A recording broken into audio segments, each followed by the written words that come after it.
Sliding filament model कि ये muscle किस तरह जी स्लाइड करते हैं।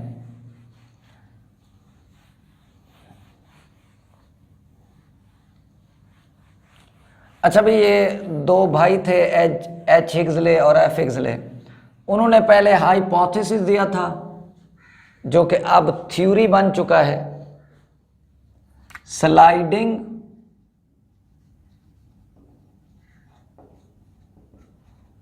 Filament model. तो स्लाइडिंग फिलामेंट मॉडल जो है ये एच हिग्सले और एफ हिग्सले ने प्रपोज किया था 1954 में। और मैंने कहा था पहले ये हाइपोथेसिस था जो कि अब थ्योरी बन चुका है। देखो इनके मुताबिक ये हैं थिक फिलामेंट,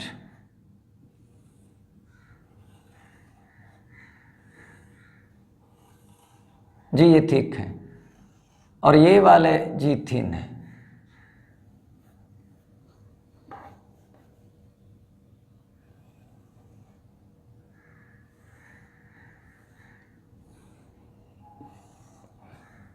जी आपको याद होगा कि ये वाली जगह जो थी ब्राइटर पोर्शन था, इसे हमने एच जोन कहा हुआ है। ये वाली एम लाइन थी और ये वाली जी लाइन थी।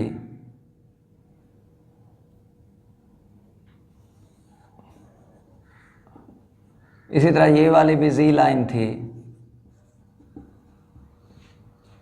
ये थिक थे, ये थिन थे।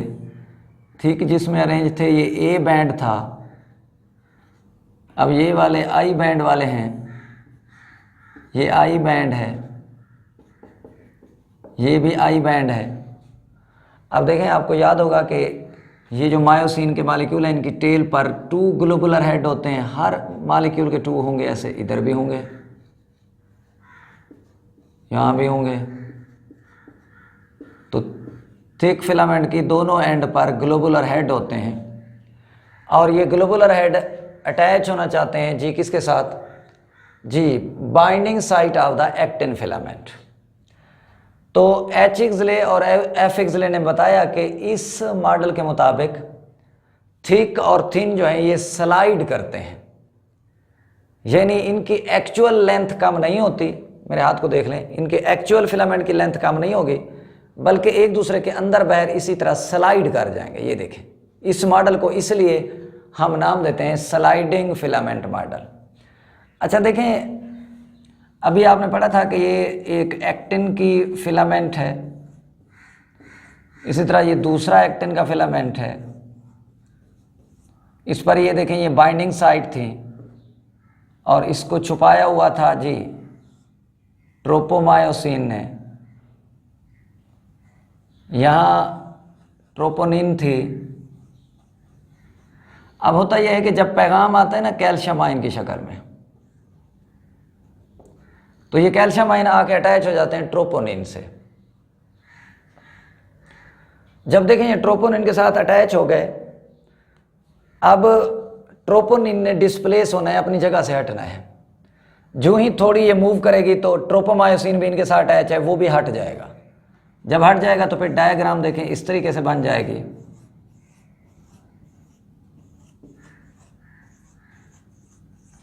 ये देखें,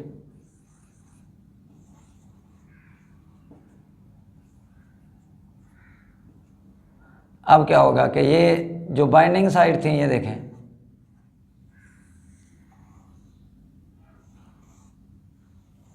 ये देखिए एक्सपोज हो गई हैं।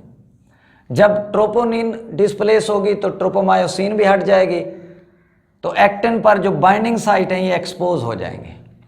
जब देखें यहाँ एक्सपोज हो जाएंगी बाइंडिंग साइट, इधर भी इधर भी इधर भी, तो अब थिक फिलामेंट के जो ग्लोबुलर हेड हैं वो थिन की बाइंडिंग साइड के साथ, एक्टिन फिलामेंट की बाइंडिंग साइड के साथ दोनों साइडों से चिपक जाएंगे। और जब चिपक जाएंगे तो फिर एनर्जी के इस्तेमाल से इनको स्लाइड किया जाएगा, खींचा जाएगा। इसका मतलब यह है कि थिक वाले थिन को खींचते हैं। देखो ये वाली साइड भी इधर आना शुरू हो जाएगी toward the centre of the sarcomere, इधर यानी ये वाली साइड भी इधर आएगी और ये वाली साइड भी इधर आ गई। इसका मतलब ये लाइनें यहाँ आके देखें मिल जाएंगी। तो आफ्टर कंट्रैक्शन देखें क्या चेंज आई।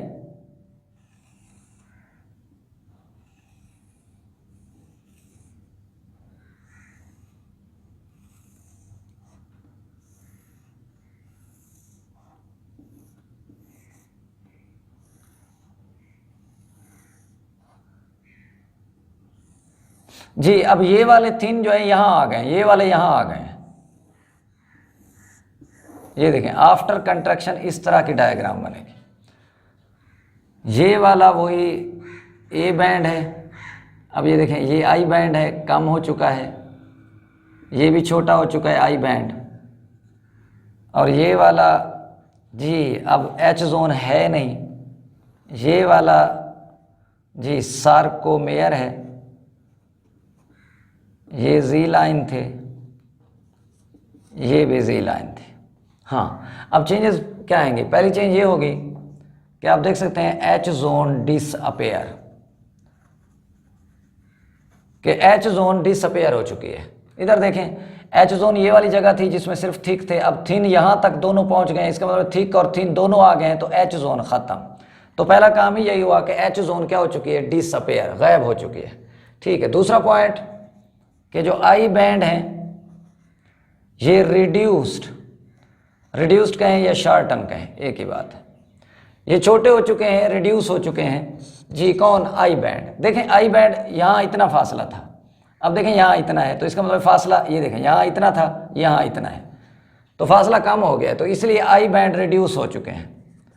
जो तीसरा पॉइंट है कि जो जी लाइन है ये बिकम्स क्लोजर, ये एक दूसरे करीब आ जाती हैं। अब देख सकते हैं यहाँ जी लाइन का इतना फासला है, यहाँ जी लाइन का देखें फासला कम हो गया है, तो इसका मतलब है जी लाइन एक दूसरे के करीब आ गए। तो तीन चेंजेस होती हैं स्लाइडिंग फिलामेंट मॉडल में।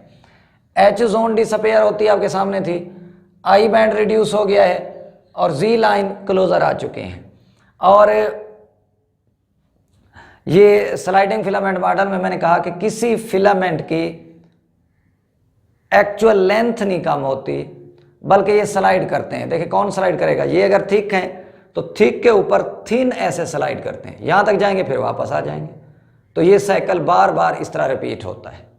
और लाजिम बात है इसकी कंट्रैक्शन में, और जो ग्लोबुलर हेड है उनको डिटैच होने में चाहिए होगी energy, ATP.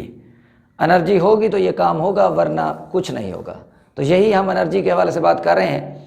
How the bridges are control, कि यहाँ ब्रिजेस को किस तरह कंट्रोल किया जाता है।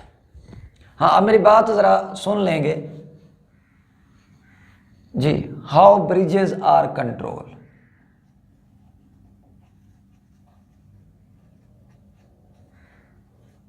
कि ये जो थिक और थिन के दरमियान ग्लोबुलर हेड ने, ये देखें ग्लोबुलर हेड ने ब्रिजेस बना लिए, इन्हें क्रॉस ब्रिज भी कहते हैं।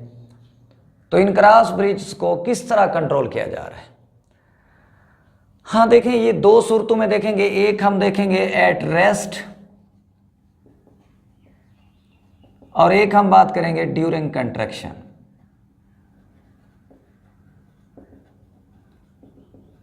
ड्यूरिंग कंट्रैक्शन जी, एक एट रेस्ट है और दूसरा ड्यूरिंग कंट्रैक्शन है। अच्छा जब हम रेस्ट की हालत में होते हैं तो आप देख सकते हैं कि एक्टिन पर जो बाइंडिंग साइट है उसे ट्रोपोमायोसिन ने मुकम्मल तौर पे कवर किया होता है।